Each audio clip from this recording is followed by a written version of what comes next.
Graças a Deus. Pai do Senhor para a igreja. Vamos ficar de pé, vamos iniciar. Senhor nosso Deus e nosso Pai, em nome de Jesus, nós te louvamos e te agradecemos, ó Deus, por esta oportunidade.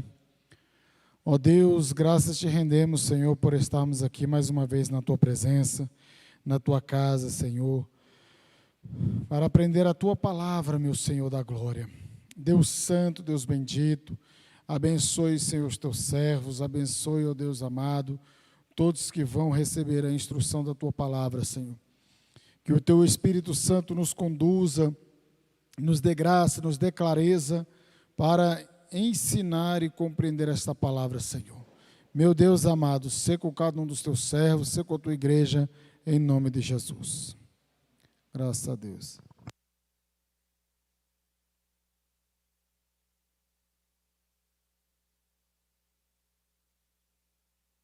Glória a Deus. Nós vamos repor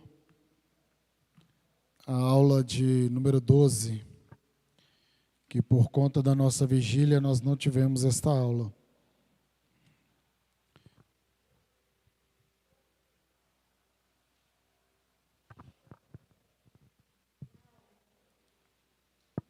Lição de número 12. O zelo do apóstolo Paulo pela sã doutrina.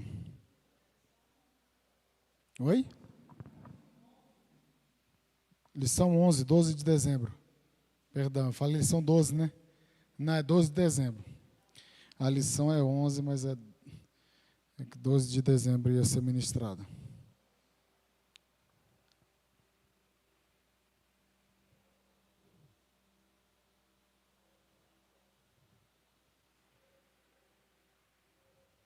Graças a Deus.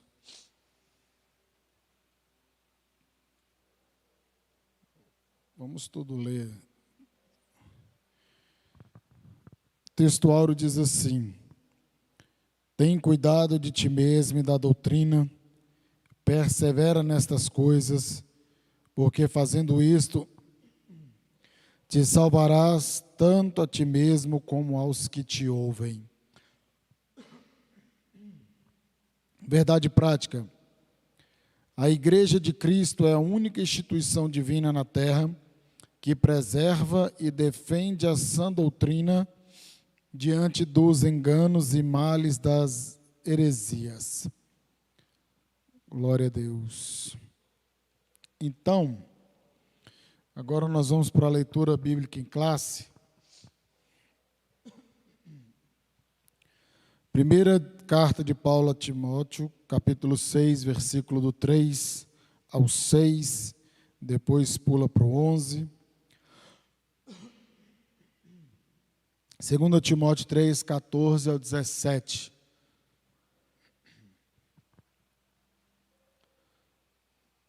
Diz assim: se alguém ensina alguma outra doutrina, e se não conforma com as sãs palavras de nosso Senhor Jesus Cristo, e com a doutrina que é segundo a piedade. 4. 1 Timóteo 6, do 3 ao 6, depois pula para o versículo 11, e depois 2 Timóteo 3, 14, 17. Versículo 4 diz assim: é soberbo e nada sabe, mas delira acerca de questões e contendas de palavras, das quais nascem invejas, porfias, blasfêmias, ruins suspeitas. 5.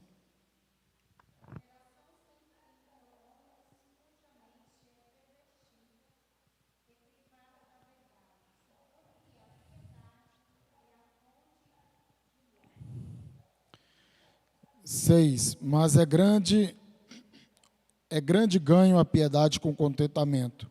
Agora vamos para o versículo 11.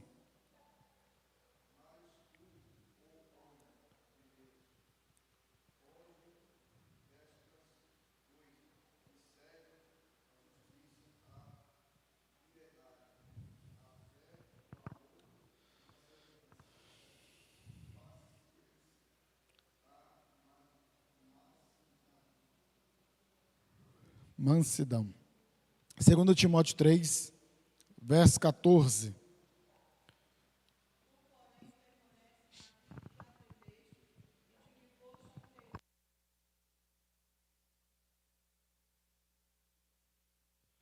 E que, desde a tua meninice, sabes as sagradas letras, que podem fazer-te sábio para a salvação, pela fé que há em Cristo Jesus. 16.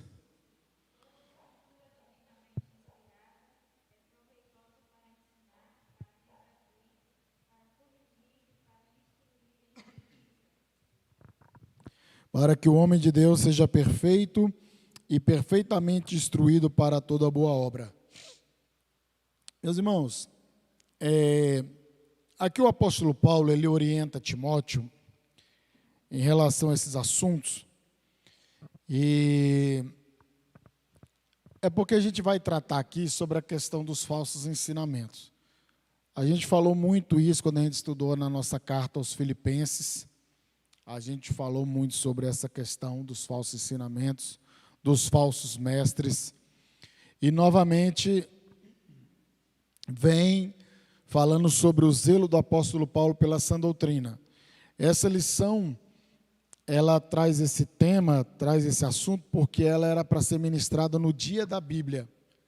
E aí fala a respeito da palavra de Deus. Fala a respeito do ensino correto. Doutrina é ensinamento. Tirem da sua mente que usos e costumes é doutrina. Tire isso da sua mente. Então, quando falar assim, doutrina, antigamente já se relacionava automaticamente ao uso e costume. O uso e costumes que uma igreja adota é um ensino dela. Não deixa de ser um ensino. Mas quando a gente parte para dentro da Bíblia Sagrada, aqui doutrina tem a ver com ensino bíblico, tem a ver com a palavra, tem a ver com o que é correto. E o apóstolo Paulo, ele fala para Timóteo: olha, Timóteo, se alguém ensina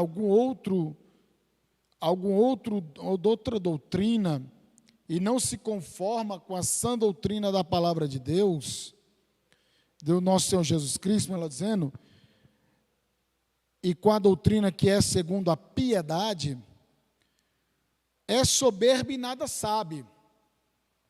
Então aqui, piedade tem a ver com a devoção prática. Quando você está orando, estudando a palavra de Deus, você está jejuando, você está exercendo a piedade. Não é piedade de eu ter piedade, embora seja um exercício da piedade, é porque a gente fala assim, fulano teve piedade de mim. Aí a gente já entende que teve dó, nesse sentido de ter dó. Mas a piedade tem a ver com a devoção prática, tem a ver com conduta. A pessoa piedosa é aquela pessoa que anda nos caminhos do Senhor de forma correta, agradável, que condiz com o verdadeiro ensino das Escrituras. Então tem a ver com isso. E o apóstolo Paulo fala que se alguém ensina uma outra doutrina, não está exercendo a piedade, não está fazendo o que é correto. Porque a motivação dela para ensinar coisas contrárias à palavra de Deus é para trazer contenda, é para trazer discórdia, é para trazer racha, é para trazer, como diz na lição, gangrena na comunhão, ou seja, trazer assim, atrapalhar, né, a comunhão com os irmãos. Então essa pessoa, ela é soberba. Porque ao invés dela seguir conforme as sãs palavras do nosso Senhor Jesus Cristo, ela começa a inventar outras coisas, começa a querer ensinar outras coisas. E é soberba, é arrogante, não se conforma com isso. E nada sabe. acha que sabe, mas na verdade não sabe. Pelo contrário, é ignorante. E através dessas questões, diz assim que, eu vou pegar numa outra versão, que diz que é arrogante e sem entendimento, vive com um desejo doentio de discutir o significado das palavras e provoca contendas que resultam em inveja, divisão, difamação e suspeitas malignas. Pessoas assim sempre causam problemas, têm a mente corrompida e deram as costas à verdade. Para elas, a vida de devoção é apenas uma forma de enriquecer. Então, essas pessoas ficam se detendo em discutir palavras, coisas que não tem nada a ver, que não tem sentido, que traz contenda à igreja. É aquelas pessoas que ficam se apegando em certas palavras, em certas coisas, em certos ensinamentos, e que resulta em inveja, provoca contenda, divisão, suspeitas malignas. Então isso é um problema. E Paulo diz, a respeito dessas pessoas, você foge, você se aparta. Então, como que Paulo preza pela comunhão e manda se apartar de tais pessoas? Porque são pessoas que não querem verdadeiramente trazer uma comunhão para a igreja, não querem trazer algo edificante para a igreja, não quer fazer as coisas pelo amor. E como ele disse, mas tu, ó homem de Deus, foge dessas coisas, segue a justiça, a piedade, a fé, o amor, a paciência, a mansidão. Então são pessoas que querem trazer assuntos para gerar contenda e bagunça no meio da igreja, discórdia no meio da igreja. Então esse é um grande problema. Paulo ele usa essa palavra no mesmo sentido de quando José fugiu da mulher de Potifar. É de fugir, de se apartar, de afastar, não é para ter comunhão com esse tipo de pessoa, que só quer atrapalhar o bom andamento da obra de Deus e quer atrapalhar o ensino sadio das Escrituras, que é isso que Paulo está falando aqui. Então, e tem pessoas que falam que essas pessoas têm uma aparência de piedade, uma aparência de crente, mas usa o evangelho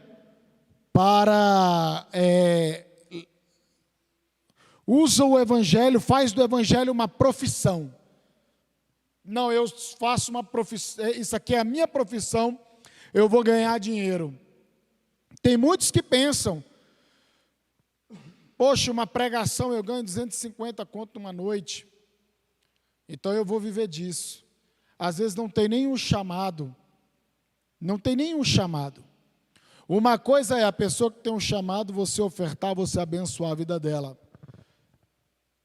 E ela viver dessa forma. Uma coisa é aqueles que não querem trabalhar de jeito nenhum e fazem da fé um negócio. Esse negócio é muito lucrativo, então eu vou né? E aí não anda de conformidade com a palavra de Deus, não está debaixo de uma autoridade pastoral, não tem uma igreja para lhe dar uma referência. Então, são pessoas que geram problemas, muitos problemas. Então, Paulo está dizendo, olha, mas a devoção acompanhada de contentamento é em si mesma grande riqueza. Então, como ele fala, que a gente deve se contentar com o que vestir, com o que tem para comer, se tem um teto para morar. E o restante, Deus sabe das necessidades. É isso que Paulo ele fala sobre esse capítulo 6 aqui de Timóteo. E ele diz que esses homens, Para eles, a vida de devoção é apenas uma forma de enriquecimento. E a gente vê muito isso por aí, né? Então, ele diz assim: segue a justiça.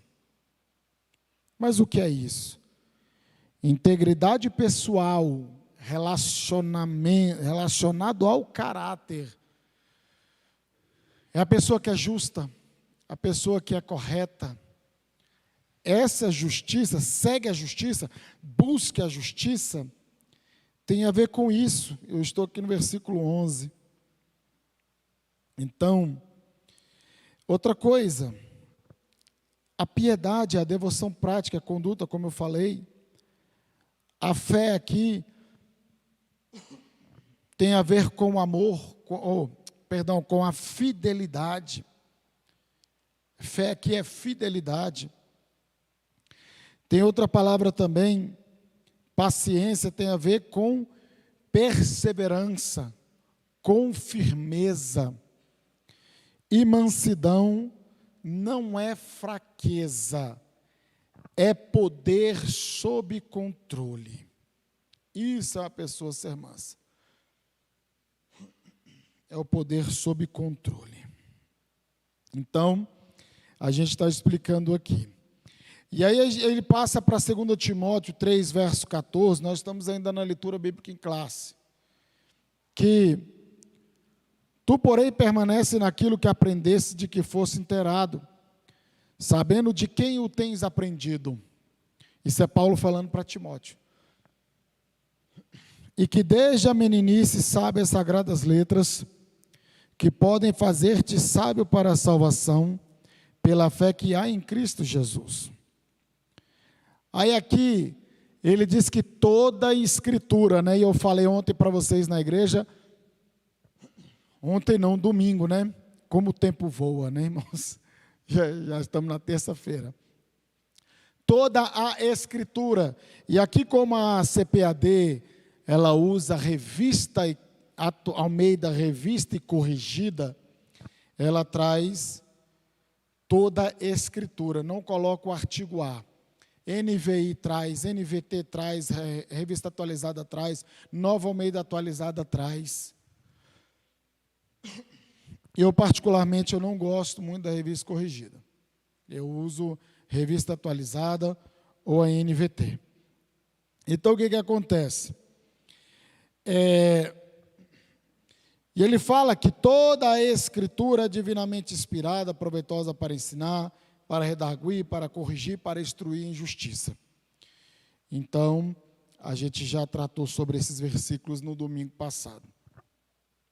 Vamos aqui para a introdução. Introdução.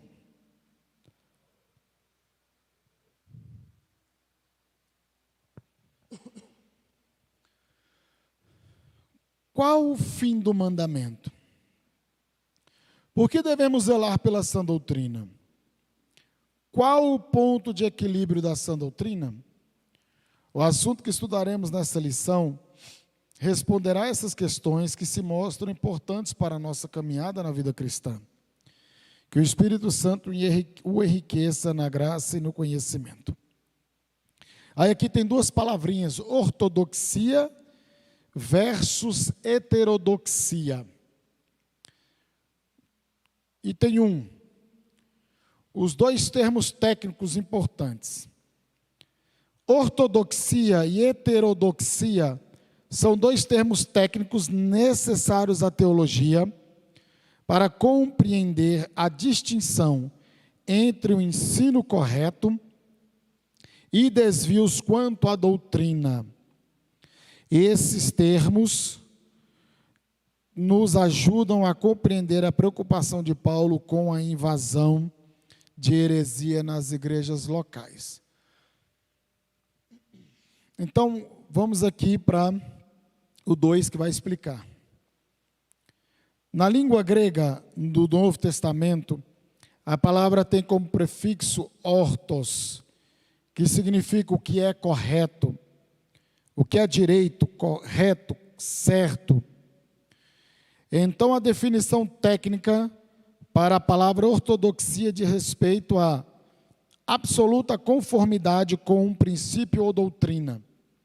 Na teologia cristã, o termo refere-se ao modelo bíblico das sãs palavras. Logo, a doutrina cristã é ortodoxa enquanto for coerente com o que Cristo e os apóstolos ensinaram. Então, ortodoxia tem a ver com doutrina correta. E que doutrina é essa? A doutrina das Sagradas Escrituras, a doutrina da Bíblia Sagrada. Tudo que está fora é heterodoxo. Então, a gente vai ver isso aqui mais para frente. Então, nós temos um ensino bíblico ortodoxo. É correto, direito, certo. E a palavra de Deus, né, ela é absoluta. Ela é a doutrina, o ensino nosso é a Bíblia Sagrada, as palavras de Jesus. O que vem fora é uma heterodoxia, porque a gente vai ver isso mais lá na frente.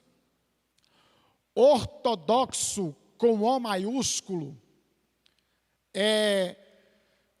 tem a ver com a igreja ortodoxa, e que tem a igreja católica, apostólica, romana, tem a igreja ortodoxa, que é católica, só que o padre já pode casar, e tem uns ensinamentos diferentes, né? Por que a igreja ortodoxa não é tão grande assim? Porque durante as invasões muçulmanas, eles se preocuparam muito em defender o seu território, enquanto que a igreja católica lá em Constantinopla, lá no Ocidente, estava crescendo, e a ortodoxa estava lá lutando contra essas invasões muçulmanas. E aí uma cresceu mais do que a outra, né? Então, lá na Rússia, se eu não me engano, a igreja ortodoxa é forte. E aqui no Brasil tem algumas igrejas ortodoxas, né? Não sei se vocês já viram aqueles padres barbudos, né? Bem barbudão assim. Geralmente são os líderes das igrejas ortodoxas. Então, ortodoxo com O maiúsculo tem relacionado isso aqui. Aí aqui nós estamos falando sobre ortodoxia, sobre o ensino correto, a doutrina correta. Então, nós somos conservadores, ortodoxos, muito ensino correto das Escrituras. Você é taxado de um monte de coisa, né? Você é taxado de um monte de coisa. Então, porque a gente vive num mundo heterodoxo. E vamos para o 3 aqui, ó. O prefixo da palavra heteros significa diverso. Assim, heterodoxia nos remete à opinião diferente, oposição aos padrões, normas ou dogmas estabelecidos. Se a ortodoxia tem um só parecer, a heterodoxia implica várias opiniões a respeito do mesmo objeto. A heterodoxia, ela tem desvios de padrões ou crenças aceitas. Como você pode me perguntar aqui, mas se a palavra é diverso, significa opinião diferente? Significa que eu não posso ter opinião diferente no que diz a doutrina da palavra de Deus, as doutrinas acerca da salvação, sobre os atributos incomunicáveis e comunicáveis de Deus, sobre a soberania de Deus. E essas doutrinas, elas jamais podem ser, né, modificadas, mudadas. Você não pode ter um pensamento diferente acerca disto. Mas você emitir uma opinião diferente, então, com um determinado assunto, por exemplo, hoje há uma ideologia que estão querendo impor à força, e você se posicionar contra, você está sendo heterodoxo, mas só que não querem, ou seja, eles não aceitam de forma nenhuma que você fale contrário àquilo ali. Eles não querem, eles não aceitam. Você está emitindo a sua opinião e você pode emitir sua opinião a respeito daquilo ali. Mas quando se trata em termos de doutrina, de Bíblia Sagrada, aí não. Aí a Bíblia, ela é o padrão, ela é a referência, é ela quem dita as normas. Então, tudo que eu faço além ou aquém, além é quando eu vou para frente, aquém quando eu vou para trás. Porque Jesus diz, a palavra fala, né, que aquele que acrescentar ou tirar alguma coisa, Deus vai acrescentar as pragas. Então, tudo isso que é um desvio de padrão, de uma crença aceita, uma crença correta, é heterodoxia. Então, para o apóstolo Paulo, a igreja deve manter a unidade doutrinária da fé e combater com veemência as doutrinas de demônios. A igreja deve ser, portanto, ortodoxa. Sua advertência é um antídoto para nós nos dias de hoje. Devemos, pois, fortalecer a unidade doutrinária em nossas igrejas. Então, o que acontece? Você vê que há uma luta, houve uma luta tremenda dos apóstolos para defender essa escritura, para defender o ensino correto de Jesus Cristo. Eles foram bombardeados com falsos mestres, Atos 20 fala que a gente vê ataques de fora, ataques de dentro, de fora da igreja e de dentro da igreja. Aí hoje a gente se posicionar em favor da palavra de Deus, em favor da família nos moldes da Bíblia Sagrada, a gente é como de a cultura do cancelamento. Você já é cancelado. Como? Suas redes sociais são bloqueadas, ou você é xingado, né? Há uma agressão hoje virtual muito grande. E aí quando a gente vê para a palavra, que Paulo fala em 1 Timóteo 4,1, rejeita as doutrinas de demônios. Rejeita essas coisas. Aí vem o povo, quem é você para julgar? Tem um negócio do não julgueis, né? Que o povo inventa agora. Olha, se eu tenho uma norma, um padrão, um ensino ortodoxo, uma regra de fé e prática, que me diz como eu devo proceder, o que eu devo ensinar, se sai fora, eu tenho que ensinar o que é correto. E aí, a palavra de Deus me orienta para saber se aquilo é correto ou não. E eu tenho que emitir um julgamento, um juízo. O julgamento, a disciplina, faz parte das práticas da igreja. Quem é você para julgar? Você não pode julgar, você está julgando o seu irmão. Olha, e Paulo mandou julgar. Vocês não dão conta de julgar nenhuma coisa simples de resolver? Então, Paulo ele falava sobre isso. Então, o problema do julgamento é quando eu não sei, não tenho certeza, e eu emito um juízo de valor acerca daquilo ali. Esse é o problema, entendeu? Esse é o grande problema.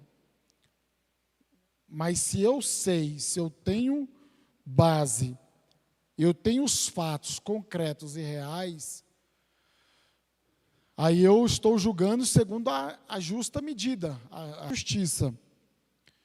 Deixa eu só ver aqui que...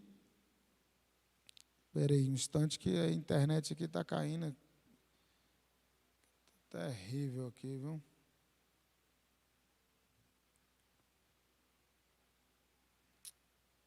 Só um instante.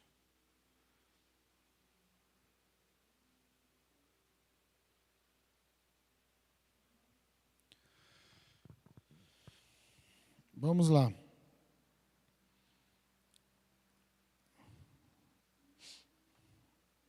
Então a gente viu o que é ortodoxia e heterodoxia.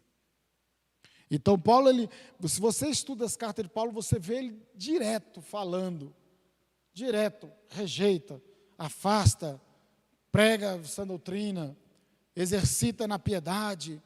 Você vê Paulo falando muito sobre isso. Vamos lá, o tópico 2, a ameaça de corrupção doutrinária. Quem pode ler?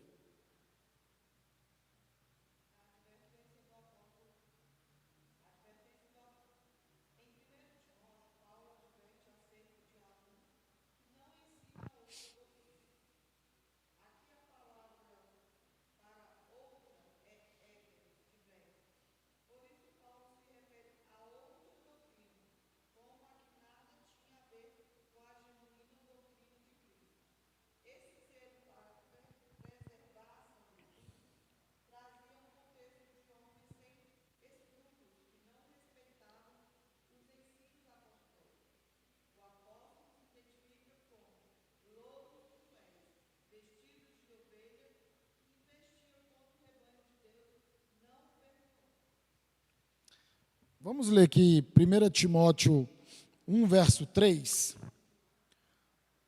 Esse capítulo 1 de 1 Timóteo, ele vai falar muito sobre isso.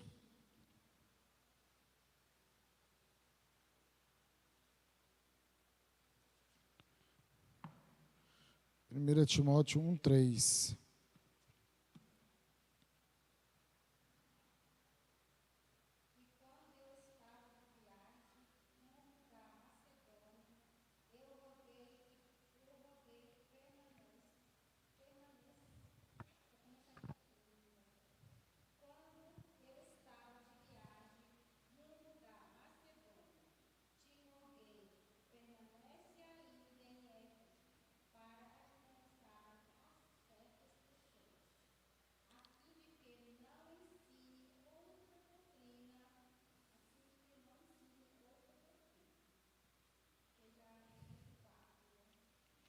Então, é justamente isso aí.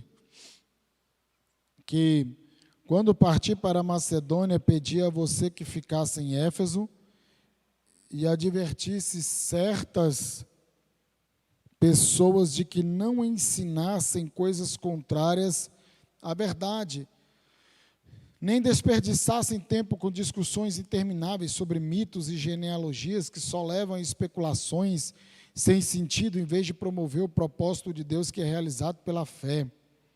Então você vê aqui que Paulo ele fala muito sobre essa questão, né? Que ele adverte a Timóteo, olha, você fica em Éfeso, e era para advertir certas pessoas que não ensinassem coisas contrárias à verdade. E aí, hoje, quando alguém se posiciona contra esses falsos ensinamentos, a pessoa é esculhambada, a pessoa é taxada disso e daquilo outro. A defesa se chama apologética, ou quem defende a fé cristã são os apologetas. Você vê muitas pessoas que lidam com a apologia, com os apologetas, que fazem muito, trabalham muito com seitas e heresias, né, sempre rebatendo os falsos ensinamentos. Essas pessoas são taxadas que Deus me livre. O povo vê aquele falso amor, aquele amor, não, você tem que amar, não sei o que e tal, fica com aquela história, né? O verdadeiro amor, olha aqui, ó, o alvo da minha instrução é o amor que vem de um coração puro, de uma consciência limpa e de uma fé sincera. Os falsos mestres, os falsos ensinamentos, eles vêm para rachar a igreja, para dividir a igreja, e não é uma demonstração de amor. O verdadeiro ensino, quando ele é ensinado, até redundante, né? Quando a igreja recebe o verdadeiro ensino, ela passa a amar verdadeiramente. E o ensino verdadeiro das Escrituras, o ensino sadio, a sã doutrina, faz trazer comunhão e não divisão. E não divisão. É assim que Paulo ele lida sobre essa questão. Então ele fala que esses homens são lobos cruéis, vestidos de ovelhas, Então, Paulo ele tinha um zelo para preservar o ensinamento. Ele tinha uma preocupação muito grande com a igreja do Senhor. Porque até aquele momento também, nem todo o Novo Testamento estava escrito. O Novo Testamento foi todo escrito posteriormente, então não estava fechado aqui, os livros do Novo Testamento não estavam fechados. O Antigo Testamento sim, estava fechado, estava circulando, provavelmente a versão grega do Antigo Testamento, a Septuaginta. Então, o Antigo Testamento era fechado, já estava resolvido. O Novo Testamento ainda estava sendo escrito, ainda estava em curso. Então vamos lá. Quais eram os problemas de ordem doutrinária? As igrejas plantadas por Paulo e outros apóstolos no primeiro século sofreram com a infiltração de conceitos filosóficos pagãos e judaizantes da interpretação da doutrina apostólica. Nas igrejas como a de Corinto ou Éfeso, havia os que afirmavam crer no Evangelho, mas não renunciavam aos costumes pagãos. Outros traziam uma bagagem religiosa do legalismo judaico, aliada ao gnosticismo. É lamentável que hoje haja os que defendem a banalização da graça de Deus para, em nome dela, viverem licenciosidade, e os judaizantes que confundem a liturgia cristã com a judaica, bem como a moral cristã com o legalismo judaico. A Igreja de Cristo pertence a um novo tempo e deve obedecer ao ensino do Novo Testamento. Olha só, sofriam com conceitos filosóficos pagãos e ensinos judaizantes na interpretação da doutrina apostólica. Eles sofriam muito com relação a isso. Aí o que são os gnósticos? Quem são essas pessoas? Eles afirmavam possuir um conhecimento espiritual especial. Para eles, a salvação não era do pecado, e sim da ignorância. Não era do pecado, era da ignorância. E essa salvação era através do conhecimento. Gnose é conhecimento. E os conhecimentos vinham, por meio de visões e de outras experiências. Eles falavam que a matéria era má, o corpo, a matéria é má. Eles diziam que sabiam das verdades ocultas do Antigo Testamento, dentro do Antigo Testamento.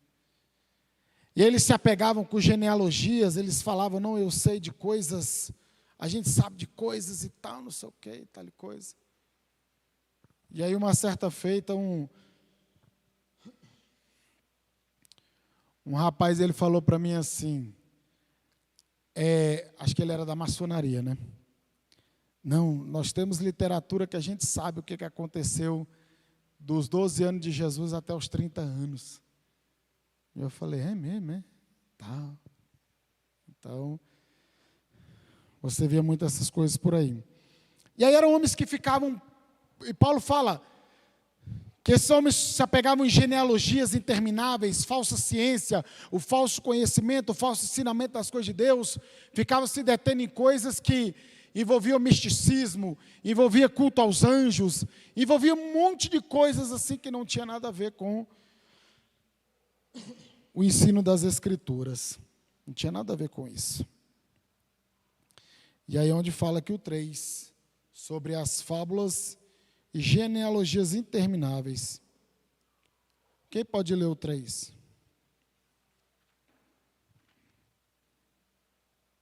Fábulas e genealogias intermináveis.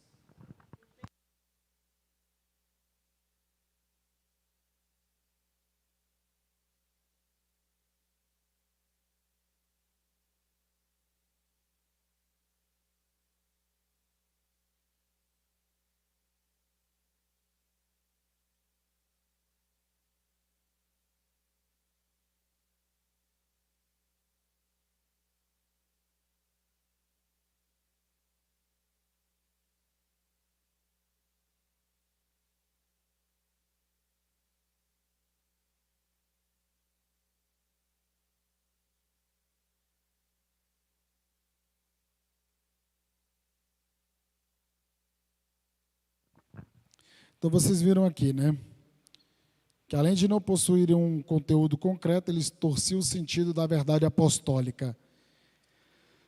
O conhecimento das Escrituras não é para ostentar vaidade pessoal, não é para eu esbanjar que eu tenho conhecimento. Não, de forma alguma. Pelo contrário, é para eu fazer com que as pessoas caminhem dentro de um ensino correto, de um ensino coerente, de um ensino bíblico saudável. É fazendo de boa consciência e não com uma fé não fingida. Não é para eu ficar aqui porque eu sei isso, eu sou aquilo outro e tal. Não, não é assim que funciona. 3. A igreja como guardiã da sã doutrina. A igreja é coluna e firmeza da verdade. 1 Timóteo 3,15. Abra lá 1 Timóteo 3,15.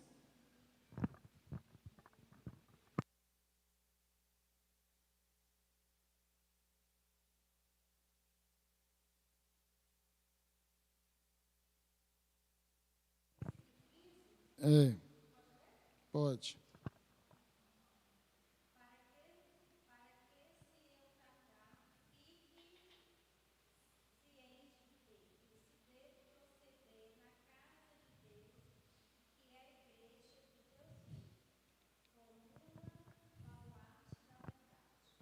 Isso. Coluna e alicerce da verdade.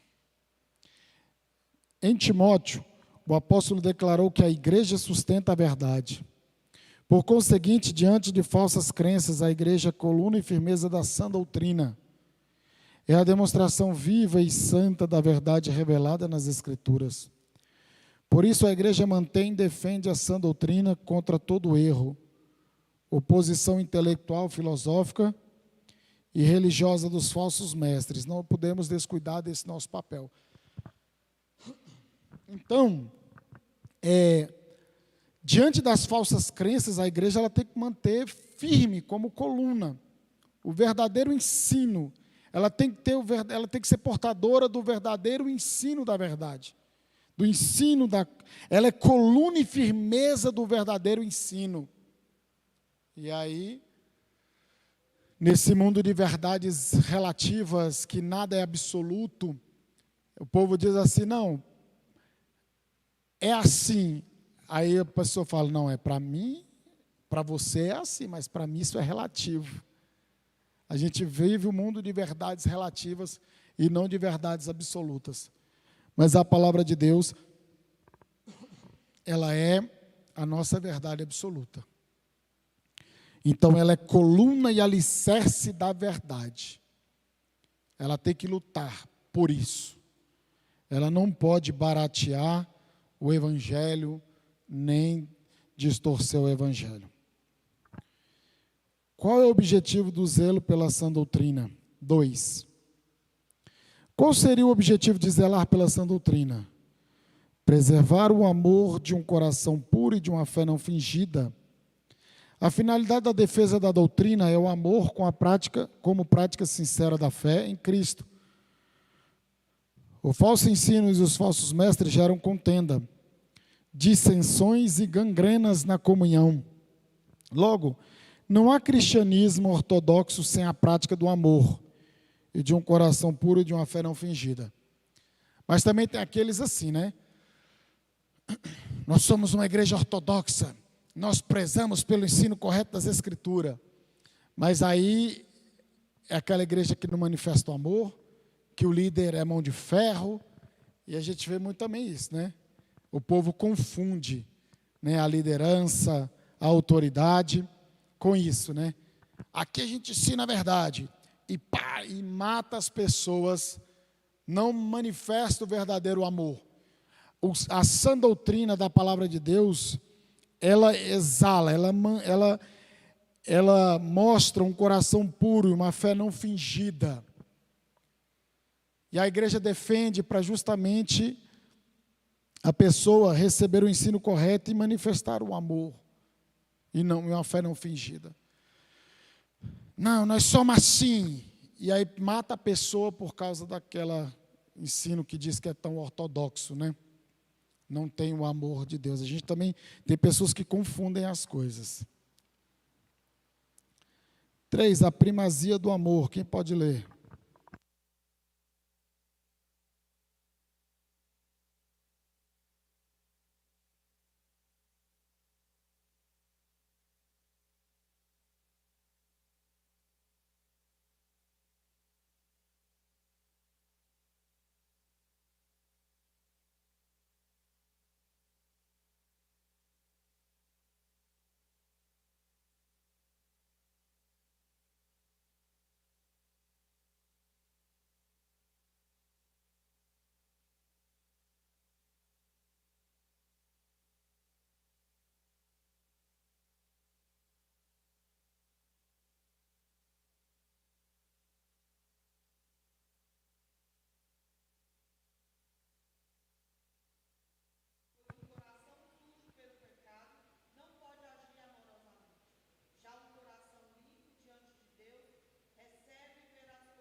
E aí muitas vezes a pessoa confunde que a gente confronta o falso ensinamento e não a pessoa em si. A metodologia muitas vezes. E aí o povo confunde, não, está me agredindo, está me afrontando, e não é. Aí hoje se você combate o falso ensino, a pessoa acha que já está combatendo a pessoa dela. E Paulo, ele questionava, porque ele não fala em dom de profecia, julgue a profecia e não o profeta. Então, a gente tem que analisar o argumento, a gente tem que analisar as coisas. E se é um falso ensinamento, ele tem que ser combatido.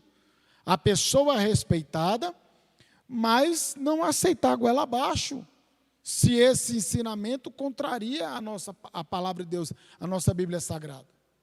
Então a gente tem que entender isso. E para nós concluirmos, a Bíblia, a palavra de Deus, é a fonte genuína para a doutrina cristã. Por isso precisamos ser dedicados estudantes das Sagradas Escrituras, a fim de que zelemos pela sã doutrina. Levemos em conta que a finalidade dela é o amor para em Cristo, vivermos com um coração puro e uma fé não fingida. A exemplo de Paulo, somos chamados para zelar pelo ensino de Cristo, a fim de edificar a igreja do Senhor. Então, nós temos que zelar pelo ensino e a pregação correta das Escrituras. E saiba que hoje, no mundo que você vive, nós vivemos, isso tem sido uma tarefa árdua, uma tarefa difícil. Mas a gente tem que permanecer firme. E muitas vezes a pessoa fala que é uma falta de amor, mas não, a gente está querendo mostrar o caminho certo.